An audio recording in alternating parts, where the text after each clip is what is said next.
they join everything, they share it into Hey, I beg, no, I beg.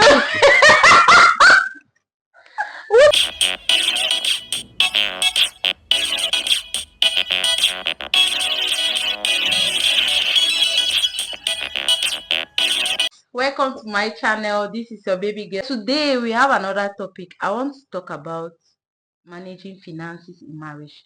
I'm asking this question because me, I'm learning. Your girl is learning. We are preparing for this marriage stuff, and there are a lot of things as single women that we see, and you wonder, like, is this the norm?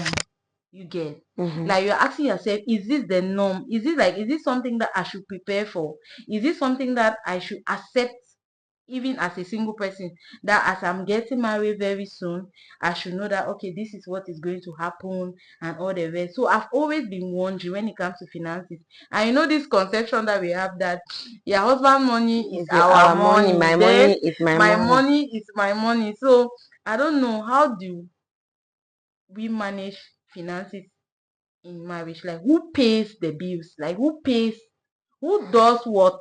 Like, I know that it is not It's one not in size one fits size all. fit exactly. Yes, but how, what is, and there's no best methods, Yeah. but what is your advice What on that? works Like, for what do me? you think can work, or what advice can you give to couples that are struggling to manage that? Is it the woman that should take care of everything, Ha. or is it the man that should take care of everything? What should be the balance in that? Okay. The first thing that I want to say, like you said, is not a one size fits all Yeah, situation. People manage their finances differently based on where they come from, how much they earn, yeah, because there are situations where a woman actually earns more than a man. yeah, We have those situations. There are situations where, due to some reasons, a man can even lose his job. yeah. So we cannot say that what this one is going to, this is how it should be for everybody, because your reality is not the It's same not the same. as my reality. Yeah, But there must be ground rules. That's the first thing. Ground rules, like as a man, I believe that you should never, ever allow certain responsibilities to be on your wife's your shoulder. wife. Yeah, She can help you with them. yeah, She can say, okay, I'll do it. Maybe because of the situation now, you maybe don't have a job, maybe you lost your job, maybe your salary has an issue, maybe your company is suffering, or that yeah, kind of thing. Yes. Or she can just say that, okay, I'll be supporting in this way. yeah. But it should not be a situation where you, as the man, you have decided that, no, maybe I don't want to. My wife has money, so I don't have to do this. When you have the ability to To do do it. it. Yes. Because let me take for example, money like to take care of you, like to run your house, bills in your house. Yeah, Me, I believe that a man should take care of that. Whether feeding, electricity bill, house rent, those kind of things. Even if your wife is working and she has money, it is better to come and say, okay, this is 20,000 for food. This is this for this. This is this. Let her augment and say, yes, okay, from my side, I'll add it, because actually you know that that's what you can afford. yes. And then she now add, but don't fold your arm and say, my wife has money, she'll take care She'll of take feeding. care of it. My wife has money, she'll pay house rent. My wife has money, she'll take. It is. I believe that it's an irresponsible attitude. Yeah, It is irresponsibility. And some men go to the extent of allowing women to pay the school fees of their children. imagine. When you are alive, strong and healthy, you have money, not like you don't have. Not like the situation where maybe there are women that just have money and maybe they just go to school and pay the school fees and then wait that, okay, when my husband has the money, we can use it for something else. I'm saying that a situation that it is your wife that is paying your children's school fees as a responsibility. I think that those are things that are screaming irresponsible in a man. Like when you see a man that like it's like if somebody will shine away from his responsibilities as a father and as a husband. And also I think that another ground rule is, as a man, no matter how much your wife earns, have it at the back of your mind that you have the responsibility of taking care of your wife. Yeah, She may be earning 1 million and earning 100,000. Remove 5,000 from your and be giving 100,000 her. and give her and say, Mommy, go and do your hair. Yeah, It's different from her 20,000 that she will do hair for 20,000 or buy human hair for 100,000. It's not the amount, it is the care, the concern. yes, That means you are looking at her like, okay, this is like my first daughter. So I have to take care of her. This is my wife. I have to take care of her. And sometimes it counts more than even the money, the amount that you have given to her. You can look at her and say that, okay, well, take this 2,000, buy a juice, and these days you are stressed too much. Or buy soya, or you want to come back, you buy soya or something for her, or a handbag. Taking care of your wife should be something that you sleep and wake up and feel like, hey, I have to do this, I have to take care of this woman, I have to take care of this woman, as well as your children. It should not be something that is as if they are forcing you or they are stressing you, they are demanding. No, we know that some women can be very demanding, maybe asking for things that you cannot afford. And we are not saying you should comply because you want to look good, but we are saying that at your level, you have what you can afford. Do it at your level. Don't sit and relax. If she has 10 million, I have only 100,000. Why should I be giving her my 2,000? Give her the 2,000. That 2,000 is bigger than her 1 million in her eyes. The care and love that comes to that 2,000. Knowing that, especially she knows how much you have and she sees that you are making that sacrifice to still remove something. She will value and really appreciate it. So for a man, those are the two ground rules. And for a woman, I think that you must come into marriage with the idea of support. Don't come into a marriage with the idea of being a liability. My husband is doing everything. My money is my money, like you're saying. I just need to take my money, do my hair, buy my bags, look good, take care of myself. I don't have anything to stress about. No.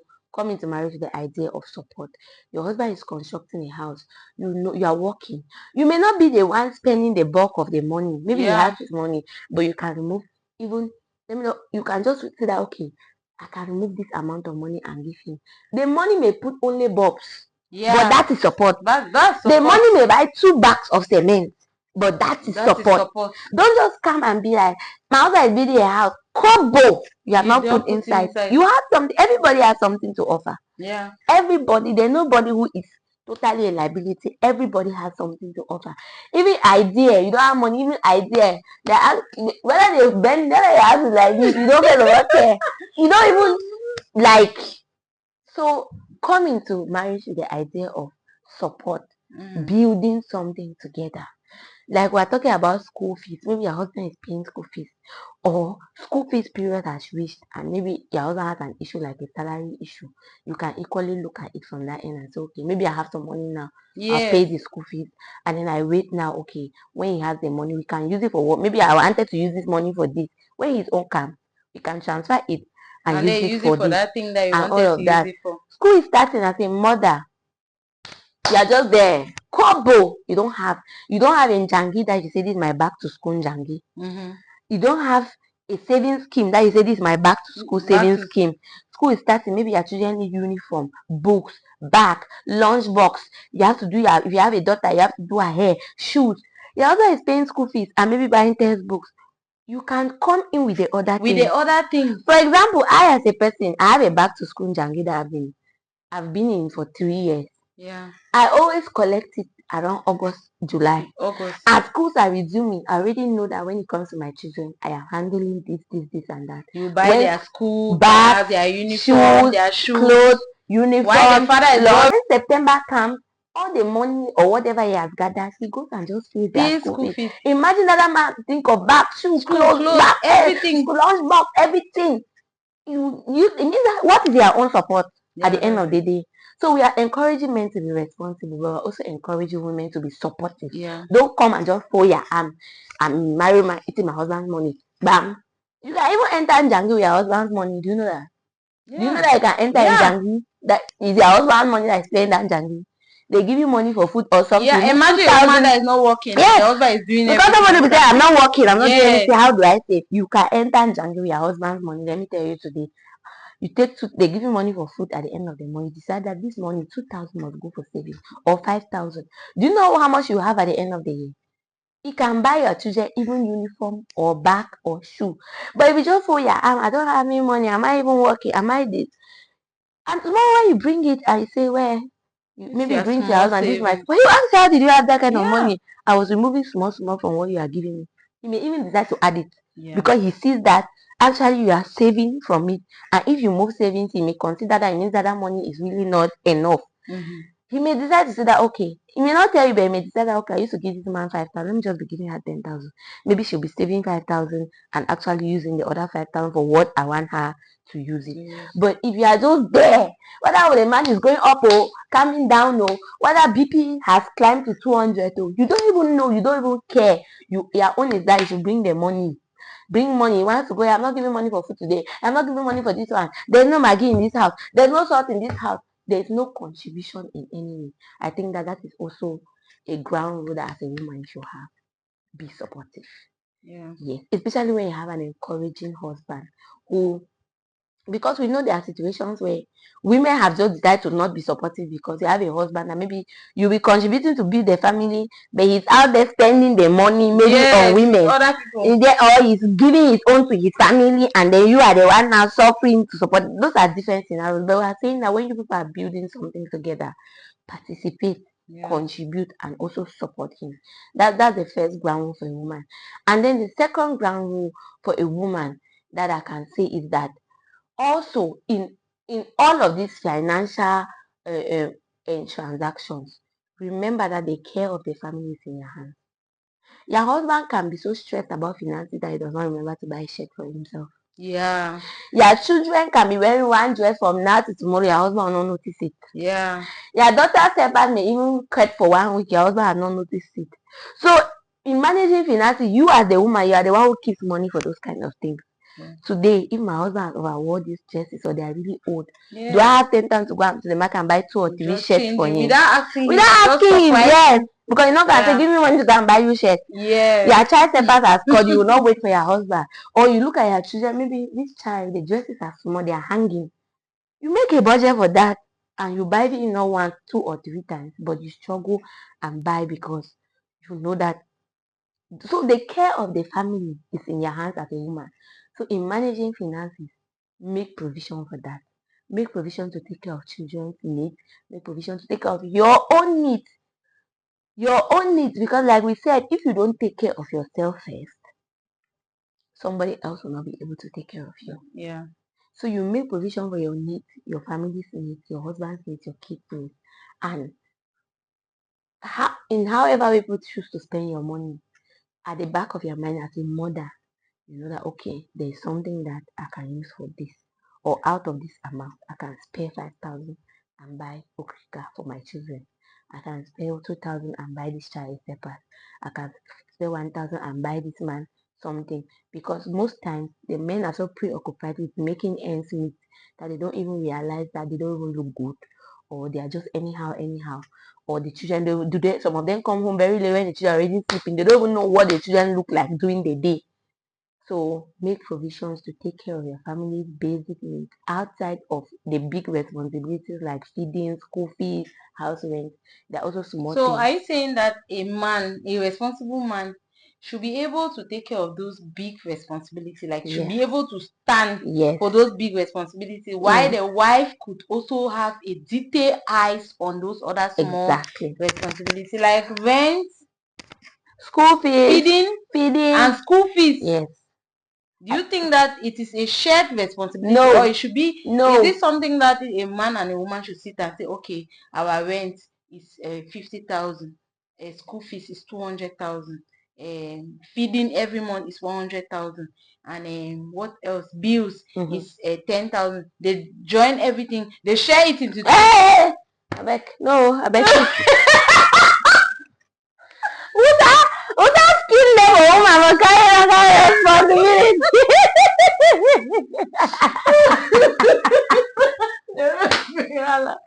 Without skill level, that's what I'm saying. Okay, the answer is no.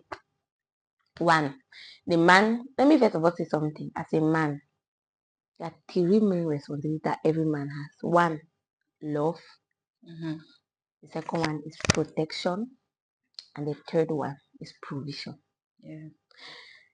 Without those 3 things, a man is useless. Provision. Let me say it.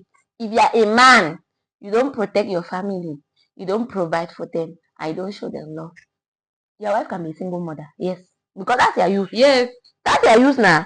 And you're in my life, you cannot provide for me and the children. You don't protect us from outside harm. You don't show us love. What's their use? Me and single mother now, what is the difference? Yeah. There's no difference between your wife and a single mother. So those are the things. Men are egoistic, and when a man does not provide, even, he will start affecting his self-esteem. And when he starts affecting his self-esteem, he will fall back on you as a woman. Yeah. So don't say, no, I'm doing it. Tomorrow he will use a statement that, is it because you are the one paying the rent of this house? There are some men that don't care. Like, you understand? He's not paying the rent not because he doesn't have money. Okay, you have taken the responsibility to be paying the rent. Tomorrow, maybe you get up and make a statement that, stop coming home late. You overcome us all night. You will not be coming after this time. He will now get up and ask you, like, is it because you're the one paying the rent? But if he was the one paying the rent, he will not see that statement as a threat. For example, you understand now? So men are egoistic, and those three things that I've named, they are the things that build a man's ego. His ability to provide, to protect, And to love. love his family. When he does not have that ability, whether because he himself does not want to do it, or because of other things that contribute, maybe like difficulties, it affects his self-esteem. And when it affects his self-esteem, you don't want to be married to a man who has low self-esteem. Yeah. He will not start projecting it on you. See people start beating their wives, start insulting their wives because they want to feel better or good about themselves for the things that they cannot meet up with. Now you are trying to make the woman to know that she's not that important, and all of those kind of things. So